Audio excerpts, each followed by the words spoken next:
My wife handed me fake divorce papers on our anniversary. It's just a joke, to see if you'd fight for us. I read them and said, these actually look good. Then I signed real ones the next day. Her breakdown when she realized she manifested her own divorce. I am currently sitting in my home office with the door locked, a glass of scotch in my hand, and a sense of relief I haven't felt in 5 years. Downstairs, my wife, well, soon-to-be ex-wife, is screaming into her phone to her mother about how I ruined her life. The irony is thick enough to choke on. She's the one who brought the papers to the table. I just signed them. I, 48M, have been married to Amelia, 36F, for 7 years. I know, the age gap. When we met, I was 41 and she was 29. She was vibrant, fun, and seemed to have a zest for life that I needed after years of building my architectural firm. I was established. She was an interior designer trying to make her mark. It seemed like a good match. But over the last 2 years, Amelia has become obsessed with relationship tests. I think it comes from the toxic side of social media she consumes. Those videos that tell women, if he doesn't chase you, he doesn't love you. Or create a crisis to see if he steps up. It started small. She would start an argument right before a big business trip to see if I would prioritize her. Over my flight, I missed a flight once. I learned my lesson and never did it again. Then she would block me on text for a day to see if I would come home early to check on her. I'm a grown man. I run a firm with 40 employees. I deal with structural integrity, million-dollar budgets, and actual crises. I don't have the bandwidth for high school mind games. I told her this repeatedly. Amelia, I love you. I provide for us. I am faithful, but I will not jump through hoops to prove I exist. She would always pout and say I was emotionally unavailable. Yesterday was our 7th anniversary. I had reservations at the best steakhouse in the city. I bought her a diamond tennis bracelet she had been eyeing for months. I was ready to have a nice, peaceful evening. We sat down. We ordered drinks. I gave her the bracelet. She put it on, smiled, and said, "It's beautiful." Then her face changed. She reached into her oversized purse and pulled out a manila envelope. She slid it across the white tablecloth. "I can't do this anymore, Mark," she said, her voice trembling. I later realized the tremble was acting. I want a divorce. My stomach dropped. For a second I felt that genuine gut-wrenching heartbreak. "What?" "Open it," she whispered. I opened the envelope.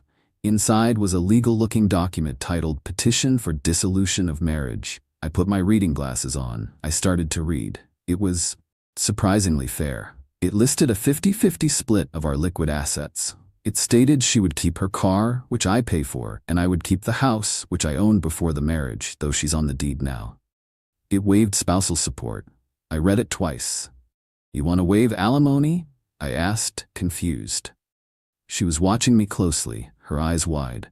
She was waiting for the explosion. She was waiting for me to tear the papers in half, throw the table over, and declare my undying love. She wanted the scene from The Notebook. Instead, my brain switched into business mode, cold clarity, as I call it. If she wanted to leave, why would I force her to stay? And if these were her terms, no alimony, clean break, this was actually a better deal than I would get in a contested court battle. I looked up at her. I didn't cry, I didn't beg. "Okay," I said. She blinked. "Okay? These terms actually look good," I said. "I agree." I reached for my pen inside my jacket pocket. That's when she panicked. She snatched the papers back across the table so fast she knocked over her wine glass. Cabernet soaked the white tablecloth. "It's a prank," she shrieked. "Oh my God, Mark, it's a joke." I stared at the spreading wine stain. "A joke?" "Yes, to see if you'd fight for us." She was laughing nervously now, looking around at the other diners who were staring. "You were supposed to rip them up. You were supposed to tell me you'd never let me go." I looked at her. Really looked at her. I saw a 36-year-old woman playing games that a teenager would find immature. I saw the disrespect for my time, my emotions, and our marriage. She was willing to simulate the death of our relationship for an ego boost. Something inside me snapped. It wasn't a loud snap. It was the quiet sound of a bridge collapsing. "You put divorce on the table, Amelia," I said, standing up. "I'm accepting the offer." "Mark, stop. Sit down." She was grabbing my arm. "It's fake. I downloaded the template from the internet. It's not real." "The sentiment was real," I said. "You wanted to test me? You got your result. I failed the test. I don't want to fight for someone who thinks divorce is a punchline. I took the tennis bracelet off her wrist. She was too stunned to stop me and put it back in my pocket. I'll take the check, I told the waiter on my way out. She's staying. I went to a hotel last night. I didn't answer her 50 calls. I didn't answer the texts that ranged from "I'm sorry" to "you're a narcissist." This morning I called my lawyer, David. I told him exactly what happened. David laughed for a solid minute, then got serious. If she handed you a draft, even a fake one that waived alimony, that shows intent, David said. We can use that. We're drawing up real papers today, mirroring the terms she presented, but stricter. I went home an hour ago to get my clothes. She was there, eyes puffy, waiting for the makeup sex phase of her twisted game. I handed her the real papers. I had David draft these up. They match the ones you gave me at dinner. 50-50 split, no alimony, I keep the house, I buy you out of your share of the equity. Sign them. She threw them on the floor. I'm not signing that. I don't want a divorce. Then you shouldn't have asked for one, I said. You manifested this, Amelia. You wanted a reaction? This is the reaction. I'm moving into the guest room until the hearing. I'm not leaving my house. It's my asset. She can leave if she's uncomfortable. I'm done. I'm exhausted, and honestly, I'm excited to have a quiet house again. Update 1. It has been 4 days since the anniversary prank. The house is a war zone. Amelia has moved from shock to full-blown offensive maneuvers. Since she realized I'm not punishing her but actually leaving her, she has unleashed the flying monkeys. First, it was her best friend, Fiona. Fiona is single, bitter, and the one who likely encouraged this test. She cornered me in the driveway as I was leaving for work. You are a monster, Fiona spat. She made a mistake, a joke, and you're throwing away 7 years? You clearly never loved her. I rolled down my window.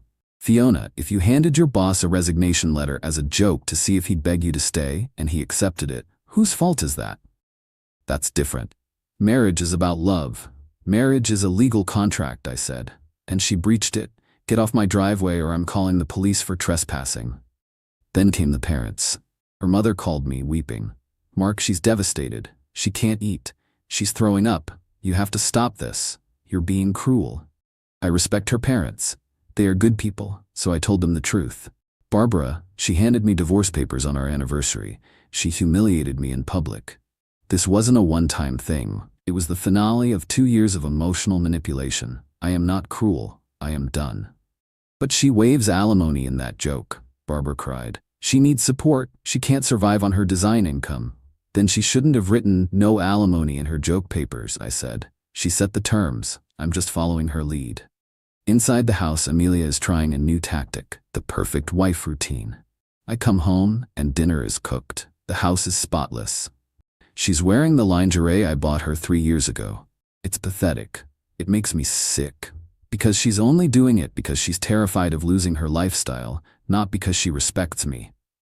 Last night, she tried to come into the guest room. Mark, please, she whispered, standing in the doorway.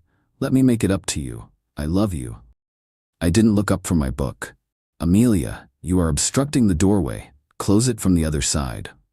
I'm not signing those papers, she hissed, her mask slipping. I'm going to get a lawyer, and I'm going to take half the business. And I'm going to get alimony. You'll see. The judge will laugh at your joke defense. Good, I said. Get a lawyer. It will cost you money you don't have. And by the way, I canceled your credit cards this morning. Since we are separating, I'm not obligated to fund your discretionary spending. She turned pale. You what? Joint account is frozen.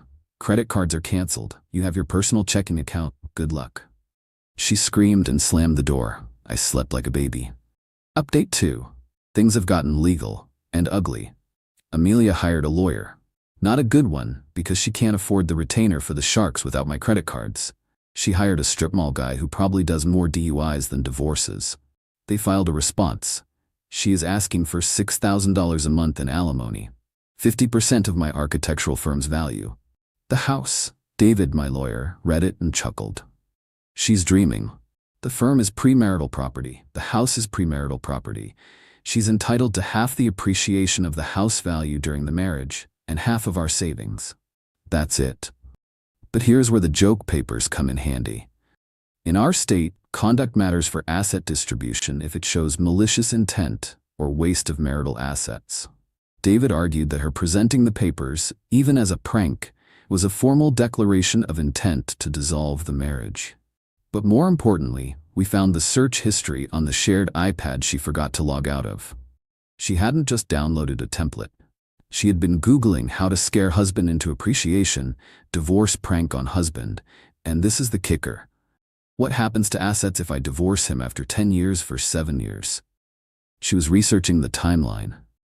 In our state, 10 years is considered a long-term marriage where indefinite alimony is more likely. We are at 7 years. I showed the search history to David. This isn't just a prank, I said. She was market testing the divorce. She wanted to see if I would fight, sure. But she was also researching her exit strategy. We have a mediation session scheduled for next week. In the meantime, living together is hell. She has stopped the perfect wife act and moved on to sabotage. She accidentally shrank 3 of my custom suits in the wash. I didn't yell. I just took photos of the ruined suits. I sent the invoice for replacements, $4,500, to her lawyer, stating that this amount will be deducted from her eventual settlement share as destruction of marital property. She turned off the Wi-Fi while I was on a Zoom call with a client. I installed a commercial-grade lock on the server closet in my office. She tried to bring a guy home. This was 2 nights ago. I was in the kitchen getting water. She walked in with some guy who looked like a personal trainer. "We're going upstairs," she announced, looking at me with a smirk. "Since we're separated." I looked at the guy. "Hey man, just so you know, I own this house. There are cameras in the hallway, and if you go upstairs, you are trespassing in a hostile domestic dispute. Her husband, me, is currently documenting everything for court." The guy looked at her, then at me. "Whoa, you didn't say you lived with your husband." He turned around and walked out. Amelia threw a vase at the wall. "You're ruining my life." "You ruined it," I said, stepping over the shattered glass. "Clean that up, or I'll deduct the cost of a cleaning service from your settlement too." Final update. The divorce is finalized. It took 6 months, but it is done. The mediation was the turning point. We sat in a conference room, me, David, Amelia, and her strip mall lawyer. She looked terrible. The stress of the last few months, plus the lack of access to my wallet for her spa treatments, had taken a toll. Her lawyer started with the big demands. "We want spousal support. She has grown accustomed to a certain lifestyle." David slid a piece of paper across the table. It was a printout of the fake divorce papers she handed me at the restaurant. "Your client presented these terms voluntarily on date," David said. "She waived alimony in her own draft. This demonstrates she believes she was capable of self-support." "That was a joke," she shouted. "It was a prank." "We also have her search history," David continued, sliding the iPad logs over. "Researching alimony timelines, researching asset division. This wasn't a joke, Amelia. It was a rehearsal, and when Mark called your bluff, you panicked." Then David dropped the hammer. "Mark is willing to offer a lump sum buyout of the home equity appreciation, $150,000. Take it and walk away today. If you go to trial, we will introduce the prank as emotional abuse. We will introduce the destruction of property, the suits, and we will drag this out until you are bankrupt. Mark has the resources to fight for 5 years. Do you?" Amelia looked at her lawyer. He whispered something to her. "Probably. Take the money." She started crying. Not the fake tears from the anniversary, real, ugly tears of regret. "I just wanted you to care," she sobbed. "I just wanted to feel important." "I did care," I said quietly. "I bought you a diamond bracelet. I took you to dinner. I paid for your car, your clothes, your life. But that wasn't enough. You wanted drama. You wanted a soap opera." I stood up. "The offer is on the table for 10 minutes. I'm going to get a coffee." When I came back, she had signed. The aftermath. She moved out 3 weeks ago. She's renting a small apartment in a less desirable part of town. She had to sell her luxury SUV because she couldn't afford the payments and insurance on her own. She's driving a used Honda now. I heard from a mutual friend that she's telling people I blindsided her, that I'm a cold-hearted narcissist who can't take a joke. But here's the interesting part. Her friend group, the ones who egged her on, they've dropped her. Apparently, a 36-year-old divorcee with a Honda and no rich husband isn't as fun to invite to brunch. Without my money, she can't keep up with them. I kept the house. I had it deep cleaned. I replaced the furniture she picked out. I'm dating again, but the rules have changed. On the first date, I tell them, I am a straightforward man. I don't play mind games. I don't do tests. If you need to create a crisis to feel loved, I am not the man for you. Some women find that intimidating. Good. That filters them out. I met a woman named Elena recently. She's 42. She's a lawyer. When I told her the story of the divorce papers, she didn't laugh. She looked horrified. That is the most childish thing I have ever heard, Elena said. Who risks a marriage for a TikTok trend? Exactly. I'm sitting here in my quiet living room. No screaming, no tests, no walking on eggshells wondering if I'm going to fail some secret exam I didn't study for. Amelia wanted to see if I would fight for us. I did fight. I fought for my peace, and I won. Lesson for the guys: when a woman tells you she wants to leave, believe her. Even if she says she's joking, open the door and hold it open until she's gone. You can't build a life with someone who keeps threatening to tear it down. Manifestation is real, folks. Be careful what you ask for.